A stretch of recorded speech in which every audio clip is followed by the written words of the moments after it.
Hey, Bill Storm here with you. Hey, question. Have you ever heard of Edwin C Barnes? John Maxwell, the author of the 15 Invaluable Laws of Growth, says that growth doesn't just happen, right? You have to be intentional about it. And his statement reminded me of a story I read when I was a teenager about a man named Edwin C Barnes. And I thought I'd share it with you because it really is one of the best examples of intentionality that I've ever read, and literally became my blueprint to fast track my way to the top. So in his book, Think and Grow Rich, Napoleon Hill tells the story of a man named Edwin C. Barnes who made up his mind that he was going to go into business working with Thomas Edison, whether Edison liked it or not. And despite having no money and no relationship with Edison, Barnes hopped a freight train and managed to get an audience with a famous investor. So Hill recounts that first meeting. Mr. Edison said, "He stood there before me looking like an ordinary tramp. But there was something in the expression on his face which conveyed the impression that he was determined to get what he had come after. I had learned from years of experience with men that when a man desires a thing so deeply that he's willing to stake his entire future on a single turn of the wheel to get it, he is sure to win." Barnes had no money to begin with. He had but little education. He had no influence, but he did have initiative, faith, and the will to win.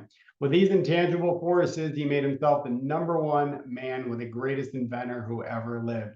And it should be noted that it took Barnes 5 years of nonstop effort, hustle, and tenacity to get his chance to finally work side by side with Edison.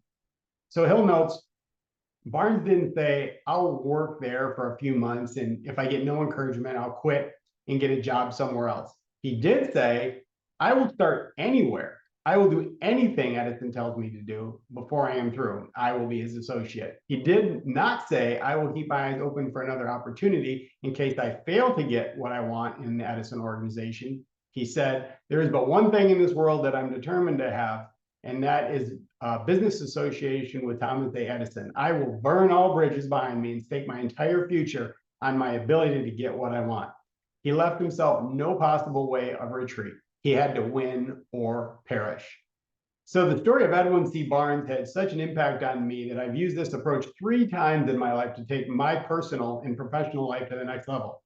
So the first time was back in 1989 when I aspired to become a martial arts school owner like my mentor. And he wasn't aware of it, but I had already decided that I would work my way to win a seat at his boardroom table. At that time, I was the janitor, but it didn't take me long to work my way into a position as the new member enrollment director, and even invited to move into his home so I could shadow him and learn the ropes as his apprentice. Sounds an awful lot like Edwin Barnes' story now, doesn't it? Now, the second time was in 2006 when I met my mentor, my next mentor, I should say. I reached out to him initially via email to let him know that I was interested in learning from him.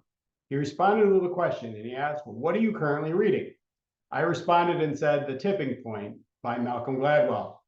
I included one of the takeaways I got from the chapter I was reading at the time, and Mr. S and I immediately connected, right? We exchanged emails about what we learned from the book and many others over the course of the next 12 months. Eventually, I not only became his apprentice, but he invited me to partner with him on a new venture. And then the third time was in 2020 during the COVID shutdown. While I had time on my hands, I decided to take my speaking and presentation skills to the next level. And to be the best, my thinking is that you have to learn from the best. I'd always wanted to connect with Tony Robbins, so I took the opportunity to see if I had what it took to become a world-class speaker and auditioned for a spot on Tony Robbins' elite speaking team. It took 6 months of hard work and perseverance to make it happen. And Tony didn't know it at the time, but I had already made the decision and would not be denied. So I'll leave you with a few questions. Number one, what are some of the wins you've had in your life when you were intentional about taking the necessary action to realize the outcomes that you're after? And then number two, what intentional action steps could you take right now to take your leadership and team building efforts to the next level? So of course, I have a suggestion for you. If you're a CEO or team leader looking for a structured system and framework to build a winning team, you're going to love my flagship program, Lessons in Leadership. It's a comprehensive and turnkey program designed with the intent of helping you and your team grow both personally and professionally. So each week, a new lesson becomes available for you to explore. And as the team leader, you can review the material and then utilize the PowerPoint facilitator guide to present the lesson to your team. Alternatively, you can have your team watch me teach the weekly lesson and complete the corresponding worksheets during your team meeting. So If you'd like to take a sneak peek at it, there should be a link where you can check it out. And there's also some valuable free team building resources that are available to you that you can download absolutely free of charge.